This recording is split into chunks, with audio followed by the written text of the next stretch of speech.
vou apresentar hoje para vocês, são indicadores econômicos feitos pela equipe da FIERGS, da Federação das Indústrias do Estado do Rio Grande do Sul. E o tema que foi chamado é: com Dilma ou com Temer, será que a dívida pública brasileira é sustentável? Bem, isso só foi um chamado. Na realidade, a trajetória da dívida pública federal é sustentável. Eu vou procurar não falar questões partidárias de governos. Vou procurar falar o desafio da sociedade brasileira.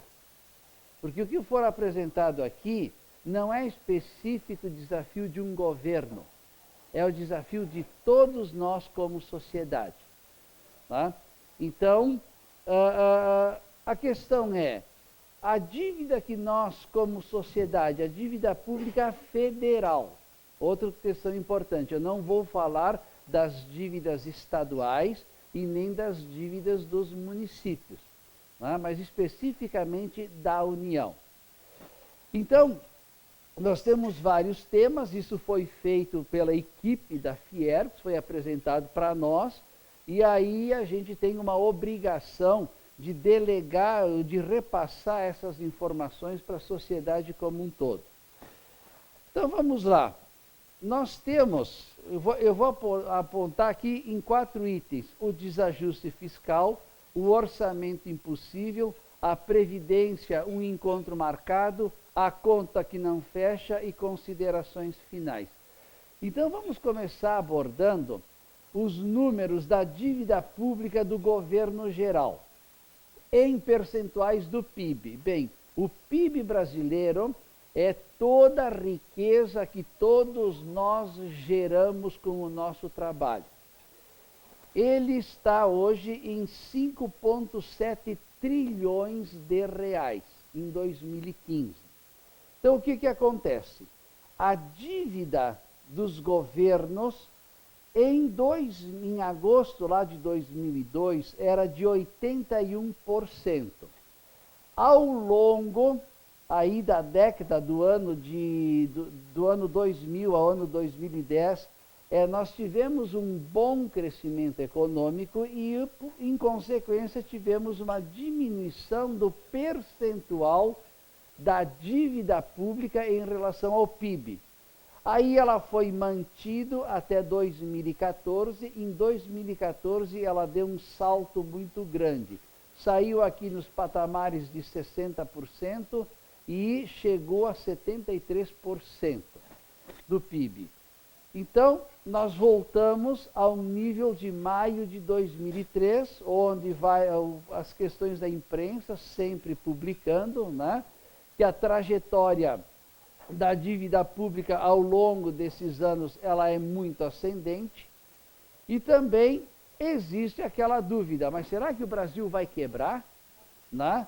Será que um calote do governo federal é possível? Ou seja, assim como aconteceu com a Argentina, aconteceu conosco em 1980, onde o governo federal diz: não, nós não vamos pagar essas contas, não temos mais dinheiro.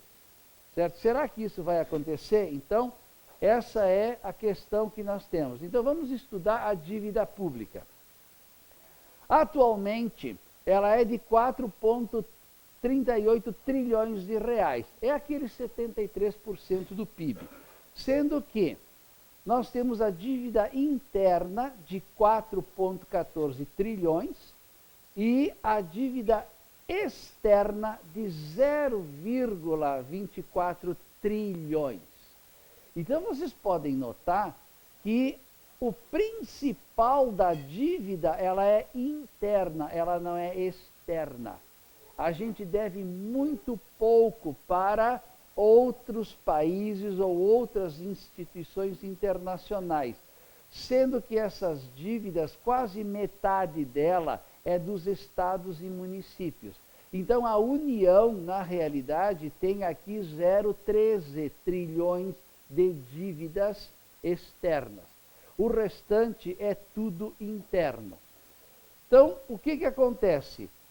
Aqui nós temos a participação da dívida externa em relação à dívida total. Ou seja, esses 0,24 trilhões é 6,1% dos 4,38. O que aconteceu? Aqui nós tivemos o governo Lula, onde nós, como sociedade, quero deixar bem claro isso, não vamos ficar falando de governo, vamos falar de sociedade. Nós, como sociedade, né, fomos diminuindo as nossas dívidas externas, mas aumentando a interna. Ou seja, na realidade não foi um processo virtuoso. A gente não foi diminuindo a externa, gerando riqueza. Nós simplesmente transferimos as dívidas externas, aumentando a interna. E chegou nesse ponto aqui, que foi aquela euforia do se livramos do FMI, não temos mais nada, já pagamos todas as contas, não precisamos mais dizer fora FMI porque pagamos as contas. Beleza, é um processo virtuoso, mas pagamos as contas externas com mais dívidas internas. Então é um processo de transferência de dívida. Então não resolve o problema. E hoje a dívida externa ela é muito baixa em relação à interna. Então o que acontece?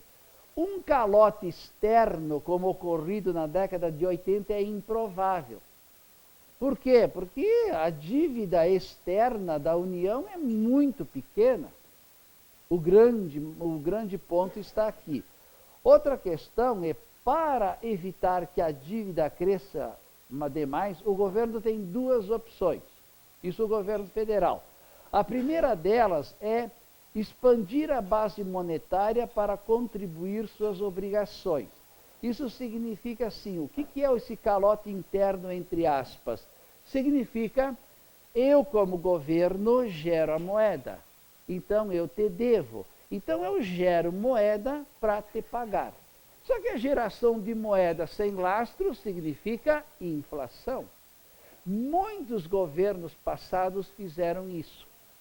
Geraram, principalmente naquela época, durante a Constituição, nos anos 88, 89, governo Sarney, que a inflação chegou a 80% no mês, que foi o mês de novembro de 1989.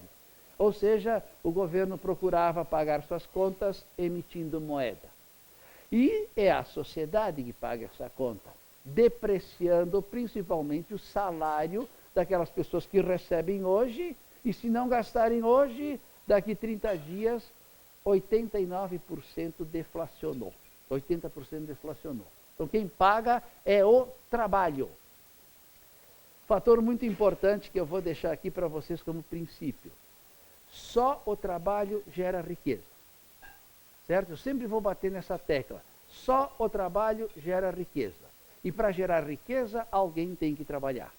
Isso é lei universal da economia. Então o que acontece? O primeiro ponto é esse. É um falseamento do pagamento através da emissão de moeda sem trabalho. O segundo é gerar uma poupança através de superávites primários. Os superávites primários é aquela linguagem simples, mas aqui nesse caso é gerar, ou melhor, tira os gastos com os juros da dívida e forma um processo operacional pela qual o governo gasta menos daquilo que arrecada. Então, o superávit primário é o governo arrecadou, tira o que tem que pagar de juros das dívidas e o que paga para a sociedade em geral tem que gerar um pequeno superávit. Então, o que acontece com isso? Essa é a parte virtuosa, essa é a parte viciante. Essa parte já foi feita em algum tempo, então nós vamos ver agora. Então, a importância que se tem. Olha só, aqui nós temos a dívida bruta, que é esse percentual, versus o resultado primário. Então, isso aqui é o percentual do PIB. Lá em 2002, nós tínhamos 76% da dívida pública em relação ao PIB. E foi gerado um resultado primário de 3,2%. Então, cai. Vocês vão notar que os resultados primários, quando forem acima de 2,4% aqui, vai diminuir aqui em cima. Então, esse foi um ciclo virtuoso.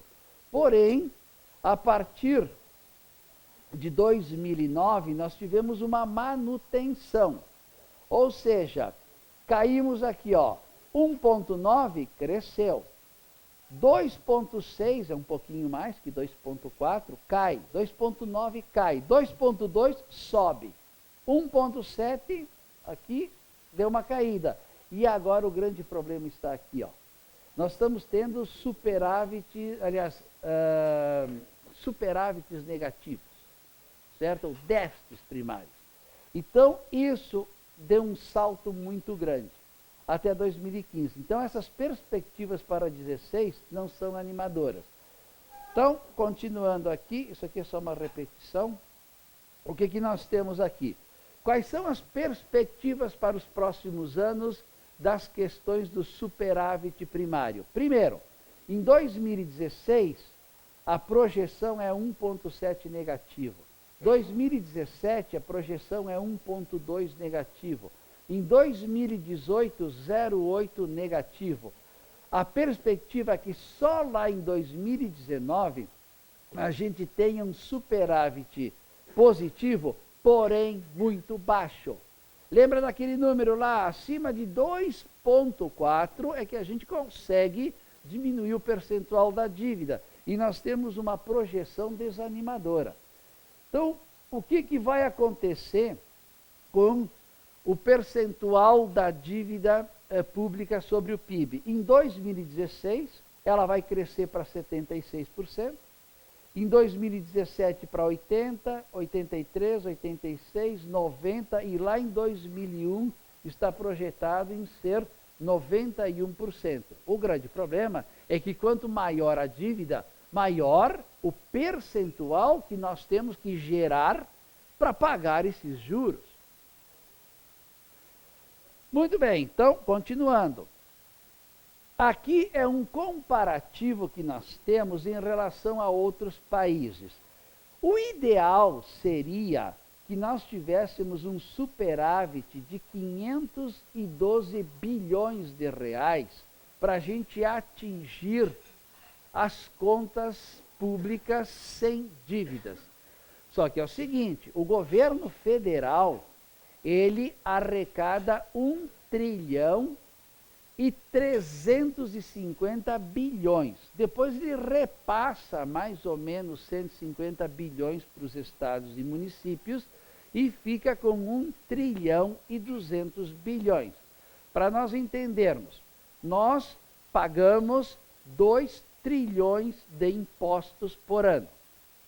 60% fica com o governo federal, 1 trilhão e 200 bilhões.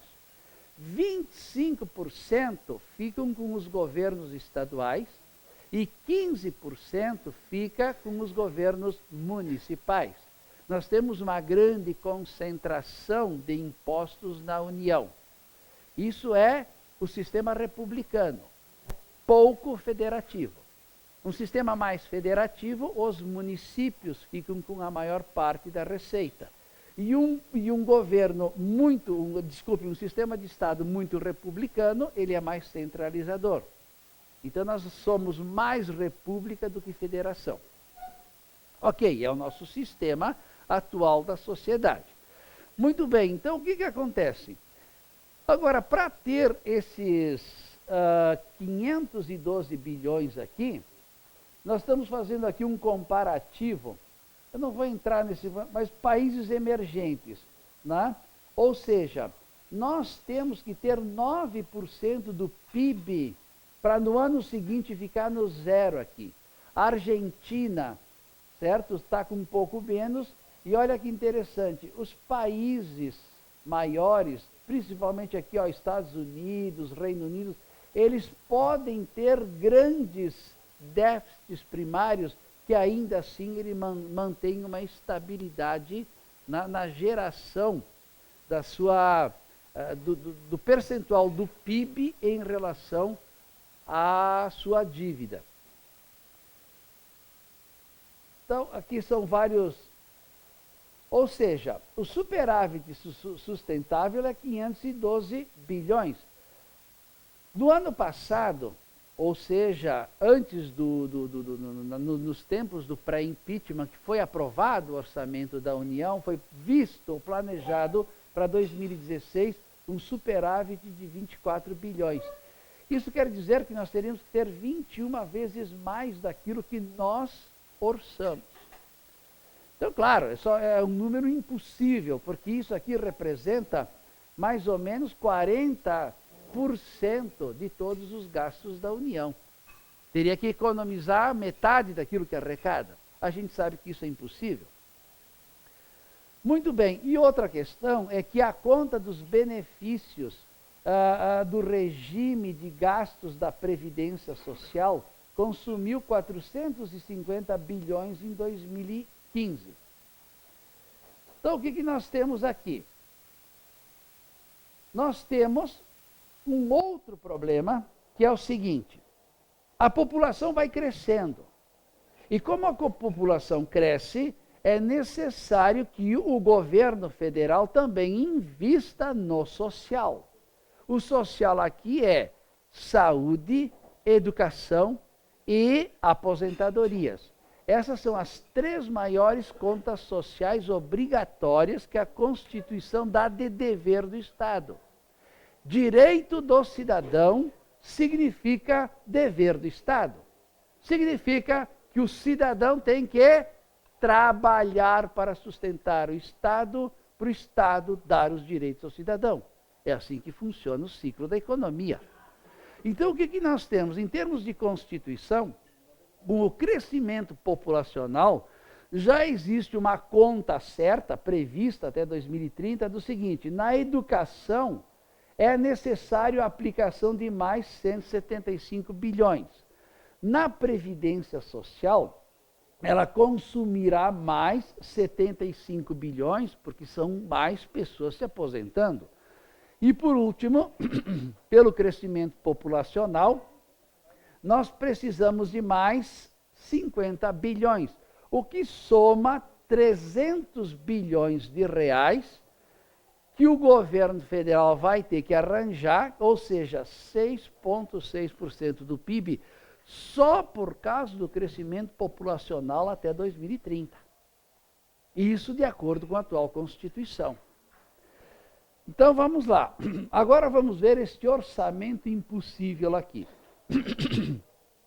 Primeiramente, lá no ano de 1998, né, nós tínhamos aqui 16% do PIB nas despesas primárias do governo central. Né? Hoje, em 2015, ele está em 23,1%. Agora é interessante observarmos o seguinte, que lá em 97, nós tínhamos 2 contas: as obrigatórias, aquela que o governo federal não pode mexer, porque está na Constituição, e aquelas discricionárias. Aquelas que podem se mexer, tipo assim, vou ou não vou construir a estrada? Não sou obrigado a construir a estrada. Certo? Vou ou não vou construir o hospital? Eu não sou obrigado a construir o hospital. Então, essas aqui são as discricionárias. Essas aqui são as obrigatórias. Tu tem que pagar o funcionário público, não interessa. Tu tem que pagar o aposentado, não interessa. Essas são as obrigatórias. Certo? Então, o que acontece? Com isso, cresceu, né, as obrigatórias, né, ou seja, passou para 23%, sendo que 18% do PIB passou a ser as obrigatórias e 4,3% do PIB as discricionárias. Quer dizer o seguinte, tem muito pouco para mexer. O governo federal tem muito pouco para mexer com essa Constituição.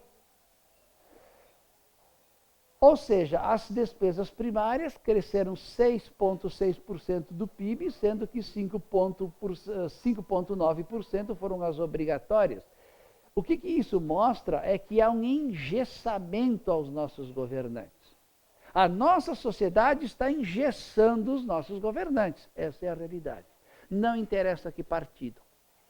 Por isso que não interessa se Temer, não interessa se Dilma, não interessa quem for. O governante está cada vez mais engessado pelo sistema constitucional que nós temos hoje. Aonde são essas despesas obrigatórias aqui? Em percentual do PIB.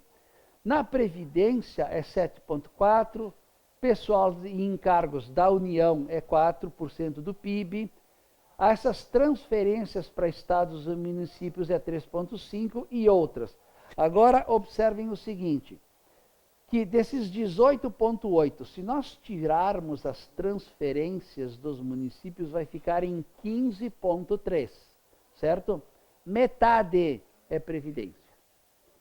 Ou seja, metade dos gastos obrigatórios do governo federal é com a Previdência. E nós temos dois tipos de previdências, nós vamos ver mais adiante. Muito bem, o que nós temos aqui? A Previdência, ela é financiada, a Previdência é financiada com impostos, porque nós temos dois tipos de previdências no país. A sustentada pelos impostos, que é a Previdência dos servidores públicos e do INSS, e a Previdência particular, aquela capitalizada com as próprias pessoas nas suas poupanças, ou que fazem fundos de pensão. Os fundos de pensão não estão aqui, eles são dos servidores de dos trabalhadores de estatais, né, que são as aposentadorias privadas. Vamos falar especificamente da previdência financiada com os impostos, que é dever da União. Não entra aqui as previdências estaduais e as previdências municipais. É só a previdência da União. O que nós temos aqui? Aqui nós temos uma série de países que mostra o percentual do PIB obrigatório para pagamento da previdência pública dos países. Então, Itália, 14% do PIB está sendo canalizado para o pagamento dos aposentados italianos. No Brasil, 13%. E aqui nós vamos vendo que muitos outros países vão diminuindo. Olha só lá no México, apenas 1% do PIB mexicano é canalizado para seus aposentados. Porque lá é muita aposentadoria privada. Mas o que acontece? A grande questão é que nós temos que entender que para nós termos um crescimento na economia, nós precisamos ser competitivos. Concordam? Nós temos que trabalhar e fazer produtos mais bons, mais bonitos e mais baratos que os nossos concorrentes. Acontece o seguinte, que nas economias avançadas, que não são os nossos concorrentes econômicos, eles têm sim também alguns pontos elevados de participação, né? E a grande maioria tem menos, até metade. Isso quer dizer o seguinte, a população trabalha, paga impostos. Percentual desses impostos vai para a Previdência. Nós temos muitos impostos para a Previdência. E tem determinados países que só tem metade de nós. Mas o grande problema está aqui, ó. Os nossos países concorrentes, nas economias, vamos exportar para os Estados Unidos, nós vamos concorrer com quem lá? Nós vamos concorrer com os chineses, com os chilenos, com os colombianos, com os mexicanos. Esses são os países, com a Rússia. Esses são os países que nós concorremos lá fora. Observem que os nossos concorrentes têm um percentual muito pequeno do PIB para os seus aposentados, enquanto que nós temos um percentual elevado do PIB para os nossos aposentados. Tá? Então isso nos torna muito pouco competitivos. Continuando. E países com problemas internos, certo? Ou seja, países que estão com os seus estados em crise tributária. Nós temos o Brasil, a Grécia, Portugal, Espanha e Argentina. Mesmo nós somos o país que tem mais percentual do PIB para aposentados do que os outros que também têm problemas internos. A Espanha está com um problema interno, a Argentina está com um problema externo, mas só tem um percentual menor do PIB para aposentados. Não estou sendo contra aposentadorias, estou apenas mostrando números da nossa sociedade, certo? Tanto que eu também já, a partir de 3 meses atrás, me aposentei. Né?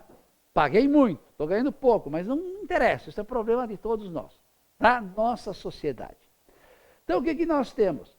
Nós temos aqui um outro problema, que é o seguinte: a baixa contribuição da população ativa. Aqui embaixo é a população em atividade ativa, o percentual da população. Já vou botar aqui direto, Grécia e Brasil.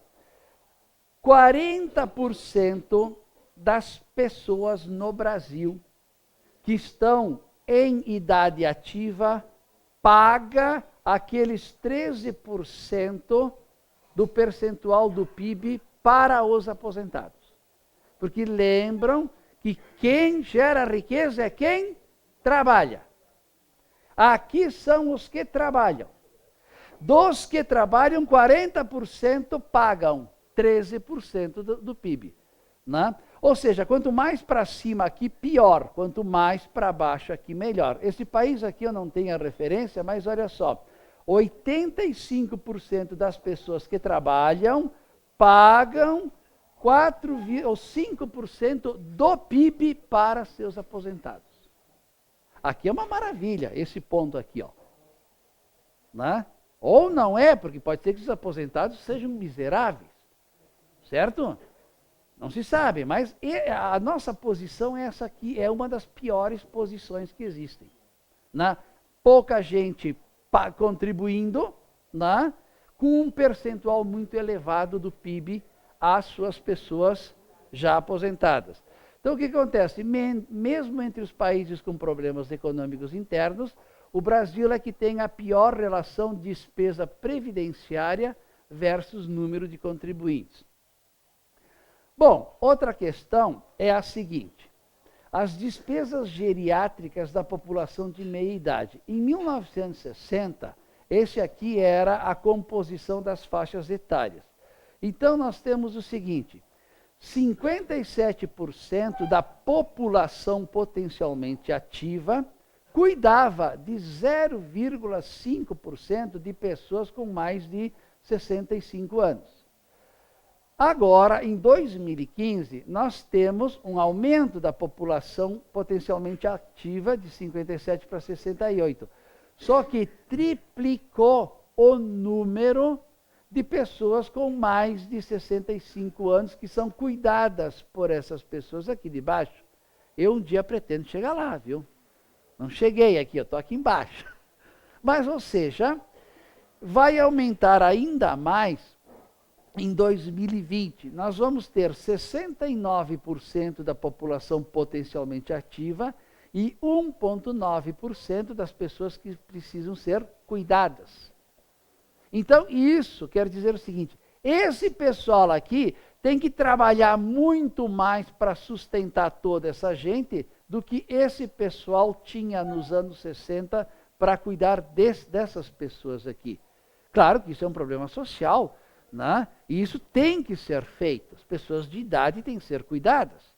Mas isso mostra, né, os desafios que nós temos como sociedade no cuidado social das pessoas, né, com idade já avançada.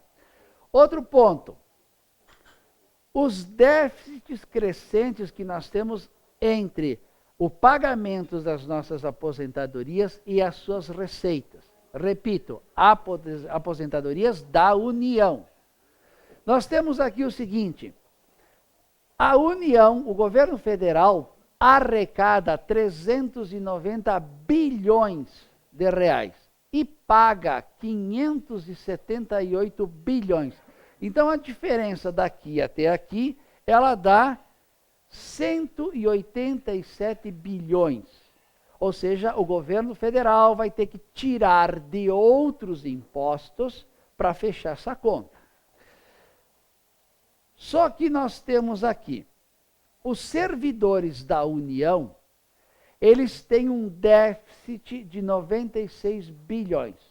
E os aposentados do INSS têm um déficit de 91,8. Então, o somatório desse com esse vai a 187 bilhões. Agora, nós vamos ter a seguinte questão. Os servidores da União, os beneficiários são 1 milhão. Temos 1 milhão de aposentados públicos federais. E de servidores ativos, 1,2. O que é arrecadado desses e pagos para os beneficiários gera uma dívida de 96 bilhões. Isso quer dizer 1 milhão de pessoas aposentadas. Já na área do INSS, que gera um déficit de 91,8 bilhões, tem 25,5 milhões de beneficiários. 25 vezes mais.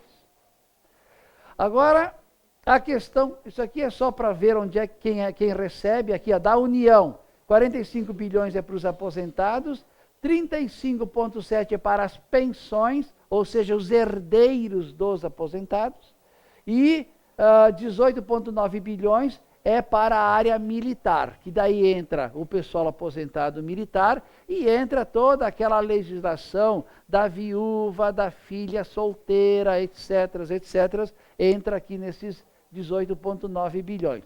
Agora gravem bem esse número aqui. Aqui nós temos 1 milhão e aqui nós temos 25 milhões. Vamos entrar na parte, então, do INSS. Aqui nós temos 25 milhões de pessoas. Né? Desses 25 bilhões de pessoas, tem, isso aqui, um só beneficiado, 23,3, e 2 ou mais beneficiados, 2,2, que são os herdeiros. Né? Então, o que nós temos aqui? As principais despesas do INSS são divididas em duas partes. A aposentadoria dos urbanos e a aposentadoria dos rurais. O trabalhador rural recebe hoje 98 bilhões e são 9 milhões e 200 mil pessoas. Isso dá uma média um pouco mais de um salário mínimo por mês. Ou seja, eles ganham, são muitos, mas ganham pouco. Certo? Só que eles não contribuíram. Quem contribui é os urbanos.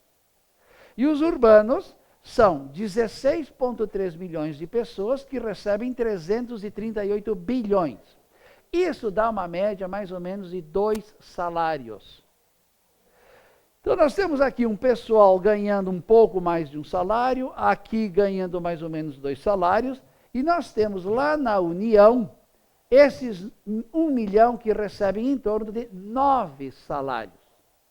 A média do servidor da União é 9 salários. Certo? Então, é uma distância muito grande que nós temos nas relações de pagamentos de aposentadorias, onde a classe dos servidores da União recebe de 5 a 10 vezes mais a média dos trabalhadores do INSS, urbanos e rurais. Agora nós vamos ver algo que muitas pessoas dizem, tá, mas espera lá, a Previdência é superavitária. Nós tínhamos aí o deputado Paim, que sempre defendeu a Previdência, porque não pode se mexer na Previdência, porque ela é superavitária. Mas aonde? Não, ele está certo. Só que ele dizia meia verdade. Então nós vamos ver, ela é superavitária sim. Olha só, gente. Aqui, ó. Em 2013... os trabalhadores urbanos pagavam impostos e os aposentados urbanos recebiam seus benefícios e tinham um déficit de 18 bi. Né? Os rurais tinham um déficit de 37 bi, isso em 2013. Agora, em 2015, olha só, todo o trabalhador urbano, ou trabalhador, empresário, profissional liberal, etc., que contribui para o INSS, gera 5 bi positivo em relação aos aposentados urbanos. Certo? Ou seja, os trabalhadores da iniciativa privada, o pessoal da carteira de trabalho, empresários, profissionais liberais, etc., aqui sim ela é superavitária. O problema está aqui. O problema é os trabalhadores rurais. Aqueles 9 milhões de pessoas recebem 97 bi, certo? E geram esse déficit aqui. Então, o INSS tem esses 91 bilhões por causa das questões rurais. Daqueles 9 milhões de pessoas que ganham um salário mínimo. Mas é muita gente. Certo? Esse é um problema da nossa sociedade, ele está aí. Então, vamos continuar. Outra questão é o seguinte. Vamos lá, a conta que não fecha. Aquele primeiro ponto, então, vamos aumentar os impostos? Bom, os últimos governos sempre fizeram isso. Para tentar resolver os problemas de Estado, resolveram sempre buscar, através do Congresso Nacional, através do sistema legislativo, aumentar a carga tributária. Então, olha o que foi a evolução da carga tributária. Na época da Constituição, era 20%, a carga tributária era 20% do PIB, certo? Olha o que aconteceu depois da Constituição. Lá em 1990, o Plano Collor deu um salto para 29%, depois ela se equilibrou, e a partir, teve 2 saltos aqui no Plano Real, e aí ela teve um crescente, né, e chegamos aqui a 35%. Então, olha só, a Constituição Federal, 20%, fez com que a sociedade brasileira atingisse aqui 35% da carga tributária para que os governos pudessem honrar com os seus compromissos para com os cidadãos. Vou repetir de novo. Todo direito do cidadão é um dever do Estado. E todo dever do Estado só é possível se o cidadão paga os impostos. Se o cidadão trabalha. Essa é a lógica da economia. Então, o que acontece? Foi a Constituição dos Direitos, lindo e maravilhosos, mas aqui está o resultado no trabalho, aumento da carga tributária, e a conta ainda não está fechando. Então, vamos lá, para a sociedade a conta não fecha. Não evoluímos na qualidade dos nossos indicadores para justificar a elevada carga tributária, ou seja, quanto mais impostos a gente paga, o correto seria que as questões sociais fossem cada vez melhores. Essa é a lógica, mas nós não temos essa lógica, porque olha só, aqui nós temos uma relação de países que nós temos aqui dias trabalhados para pagar tributos. Então nós temos da Dinamarca até o Chile.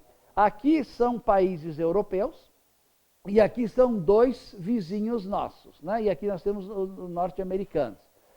Olha só, no Brasil é 151 dias de trabalho para pagar impostos.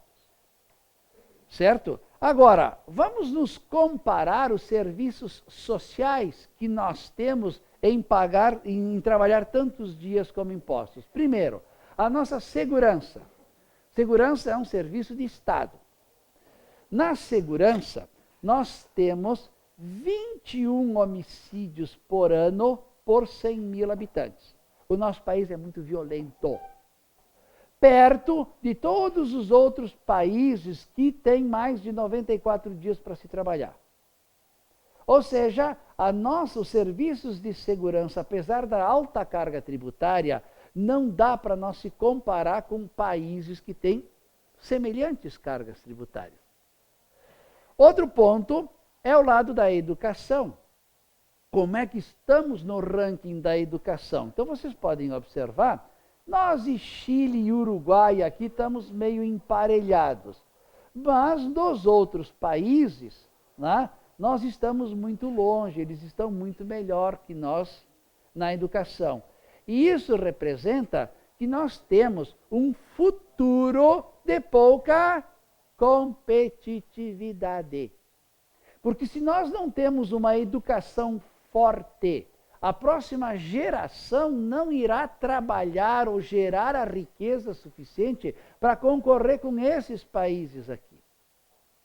Esse é um problema social que nós temos também para o futuro.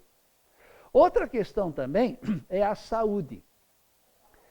A mortalidade infantil por 1.000 crianças. No Brasil está 20. E vocês podem notar que não tem nenhum aqui com 10. É tudo abaixo de 10 mortes, nascituras, né? Pessoas que morrem, gente que morre ao nascer, né? Até por 1.000 pessoas. 20. Enquanto que os outros países aqui estão com 4,2, tal, o maior aqui é o Uruguai com 9,4. Então isso representa também que o nosso sistema de saúde, ele não tem um serviço competitivo para nós termos saúde para trabalhar. Nós temos menos saúde para trabalhar. A gente se mede por aqui. Tá? Então, nós estamos com esses desafios sociais e econômicos para nós melhorarmos a nossa sociedade em relação aos outros países.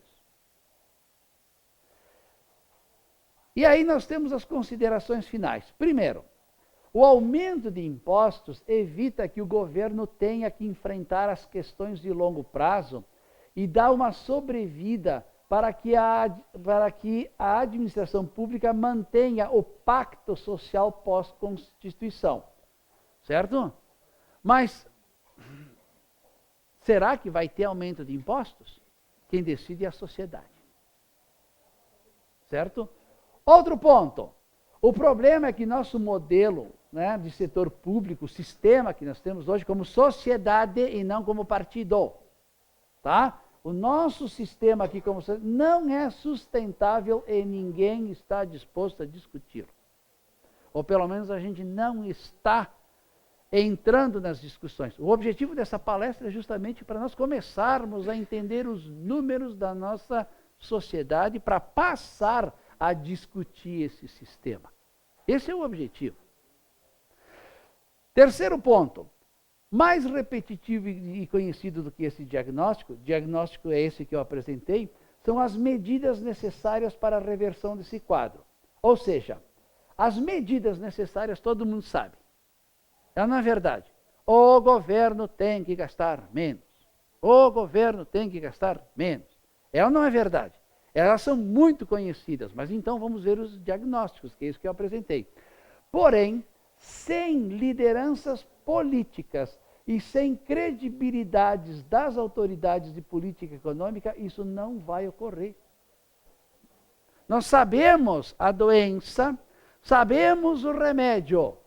O problema é que quem é que vai dar a injeção? Em si mesmo, porque muitas vezes a injeção é na própria carne. Esse que é o nosso problema. A liderança. Quem é que vai assumir isso de dizer, eu vou cravar aqui a faca em mim mesmo, tirar um bife de mim, mas vocês, eu vou tirar um bifezinho de ti, um bifezinho de ti, um bifezinho de ti. Todo mundo vai ter que tirar um bife aí. O problema é esse líder. Ou essa força de liderança. Outro ponto. Contudo, o ajuste necessário nas contas públicas é muito mais profundo que a melhoria econômica. Ou seja, nós estamos apostando num governo que melhore a economia, certo? Que faça aumentar o PIB, que melhore o processo de empregabilidade. Só que isto não adianta. Não vai adiantar nós melhorarmos um pouco a economia. Porque o que nós realmente precisamos, né, é melhorar as contas públicas. E por fim, né, o que vai acontecer se não mudarmos o modelo? Vai acontecer o seguinte, vamos passar por ciclos que são compostos por governos reformistas da economia. Voltamos lá no tempo da inflação. Governos que façam planos econômicos mirabolantes. Plano Collor, plano Zélia, plano Bresner, plano Cruzado, Cruzeiro, certo? Que eram altas reformas, até que veio um tal de plano real e solucionou. Aí a consequência natural que vai acontecer é seguido por um governo populista, que é o quê? Diante de acertamos as contas, estamos sobrando um pouquinho de dinheiro, vamos distribuir.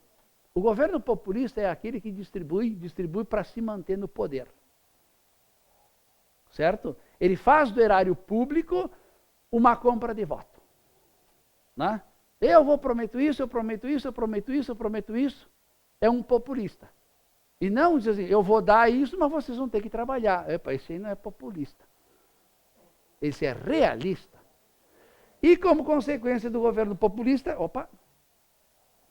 nós vamos ter um outro governo que entra em crise econômica e política, porque ao distribuir vai aumentar o social, vai aumentar o dever do Estado. Moral da história, se conseguirmos melhorar um pouco, em 2020 voltaremos a ter o mesmo PIB per capita de 2010, ou seja, $10.900 por pessoa. Então isso significa que nós temos uma década, se melhorarmos um pouco, ainda assim nós teremos uma década perdida. O que é perdida? Nós brasileiros geramos o mesmo PIB que gerávamos há 10 anos atrás, lá em 2010. Isso significa que nós não crescemos a nossa força de trabalho. Porque o PIB per capita é a medida de quanto cada pessoa daquele país gera de riqueza. A nossa riqueza está abaixo, hoje está em torno de 8 e alguma coisa. Então nós temos que melhorar o PIB, sim, nós temos. Agora o grande problema é esse. Nós estamos abaixo, precisamos melhorar e temos um desafio como sociedade. Certo? Precisamos de liderança. Então, depois a gente pode discutir algumas coisas. Eu sei que a sobremesa aqui ficou um pouco amarga, certo? O almoço está bom, eu sei que está bom, né? Mas a sobremesa ficou, o cafezinho ficou meio amargo, mas essa é a realidade, né? Que nós temos que enfrentar como sociedade. Então está aqui o pessoal todo ali da Fiergs que fez todos esses estudos. Agradeço aí a atenção de vocês, muito obrigado, agradeço ao Carlos também, e podemos discutir algumas ideias para começar a debater este processo. Muito obrigado. Obrigado.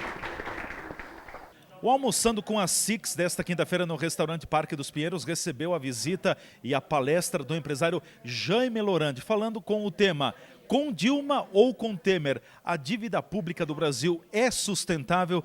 É uma questão que está muito em voga. Falando um pouco desta dívida pública, Jaime, ela tem mostrado sinais de crescimento, daqui a pouco de queda, mas agora ela está em franco crescimento. Sim, depois de 2014... a dívida pública brasileira, o que é a dívida pública? É tudo aquilo que o município, estados e União deve para instituições internas e para instituições externas. Então, ela teve um crescimento muito grande devido ao fato do governo ter gastado demais. Eu falei especificamente do governo da União, né? Gastou demais e não teve superávit primários. E o que é o superávit primário? Relatório de gasto que o governo tem, menos os juros dos impostos em relação à arrecadação. Então, nos últimos 2 anos, nós tivemos 2 déficits primários, e isso elevou demais a conta pública, e hoje nós estamos com um problema preocupante, porque quanto maior a dívida, mais se paga juros. E quanto mais se paga juros, né, mais nós como cidadãos temos que trabalhar para sustentar esta dívida ou pagar ela. Isso significa que nós temos que tirar mais recursos da educação, da segurança, da justiça, das infraestruturas, para pagar gastos que não geram riqueza econômica. O maior gasto que nós temos hoje, em termos públicos, é o gasto previdenciário, né? É o gasto com aposentados. Todos nós temos o direito à aposentadoria. A grande questão é que, para cada dever do Estado, né, existe um direito do cidadão, ou seja, o direito do cidadão é pago pelo dever do Estado. Mas o Estado só pode cumprir seus deveres se o cidadão pagar impostos. Então, moral da história, o cidadão só passa a ter direitos se ele próprio gerar impostos. Essa é a lógica que nós temos hoje. A aposentadoria é um direito, sim, mas nós temos hoje mais da metade do orçamento da União para pagar aposentados. Então isso significa que nós trabalhamos 151 dias por ano para pagar impostos. Metade desses impostos, ou metade desses dias trabalhados, é para pagar os atuais aposentados, né? Tanto públicos como privados, da área urbana e da área rural. Então, o crescimento dessa dívida é muito preocupante, porque as futuras gerações, ou seja, o pessoal daqui 20, 30 anos, vai aumentar cada vez mais a necessidade de trabalhar, e vai aumentar cada vez mais o número de pessoas que se aposentam, e isso torna inviável o atual sistema da dívida pública brasileira, inclusive o próprio sistema tributário brasileiro. Jaime, trazendo para o momento, para a realidade, nós vivemos no Brasil momentos de déficit nas contas públicas. O ano passado o governo federal fechou no vermelho. Esse ano aqui a projeção de cerca de 170 milhões de reais de dívida, de déficit.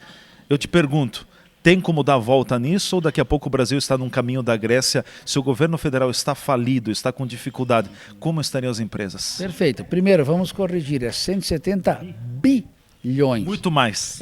Isso, esse 170 bi, ele corresponde a 12% de tudo que a União arrecada.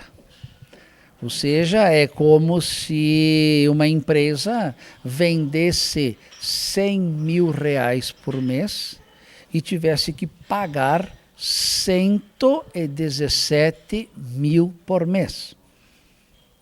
Esse que é o problema que nós temos na União. O Estado do Rio Grande do Sul é outra conta pior. Mas vamos falar da União. Então, esses déficits, o governo vai ter que tirar de algum lugar ou diminuir os gastos. Enxugar a máquina. Enxugar a máquina. Mas enxugar a máquina, onde metade é para aposentados, vai ter que tirar da onde? Da saúde, da educação? Esse é um desafio da nossa sociedade, não é especificamente de um governo.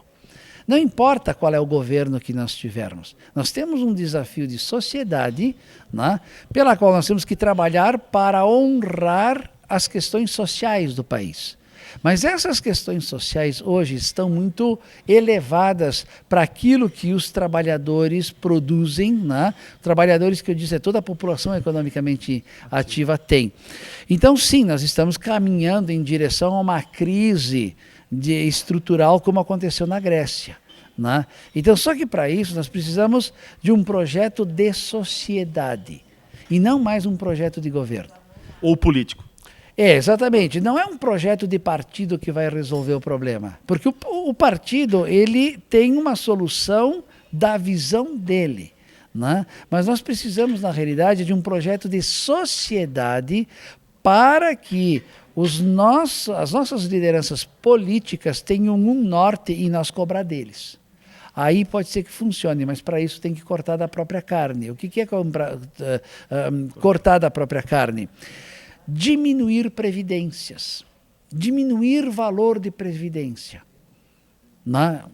É um jeito. Mas qual previdência? Bom, a grandiosérrima maioria dos aposentados privados brasileiros, dos aposentados do INSS, ganham um salário mínimo. Ali não dá para cortar nada. Já ganham muito pouco, né? Quase todos os trabalhadores aposentados rurais ganham um salário mínimo. Não dá para cortar. Nós temos os servidores públicos, no caso da União, que ganham em média 9 salários mínimos. O problema é o seguinte, o servidor público tem uma força política muito grande. Então, como sociedade, nós podemos diminuir ali os ganhos dessas pessoas? Bom, aí nós temos que debater isso, né? E eu acredito mais naquilo que nós chamamos de solidariedade. A solidariedade é fazer um sacrifício pessoal para que haja um benefício coletivo. Então é um pouco utópico falar isso, mas dizer para uma pessoa, meu querido, tu está ganhando aí 15 mil por mês. Vamos. Tu está aposentado com 10 mil. Vamos baixar para 7? Esse é o doer, é o cortar da carne, e a pessoa dizer, ok, se é para o bem de todos, eu aceito. Então é a solidariedade. Mas aí requer uma reforma nas leis trabalhistas. Não nas leis, na conduta da pessoa. Esse que é o problema, é da ética. Certo? Para não haver conflitos. Então aqueles que muito ganham, né, principalmente na área das aposentadorias, né, disserem assim, pô, para o bem de todos, eu aceito reduzir um pouco. Mas isso não é o suficiente. Nós precisamos cortar muito mais ainda.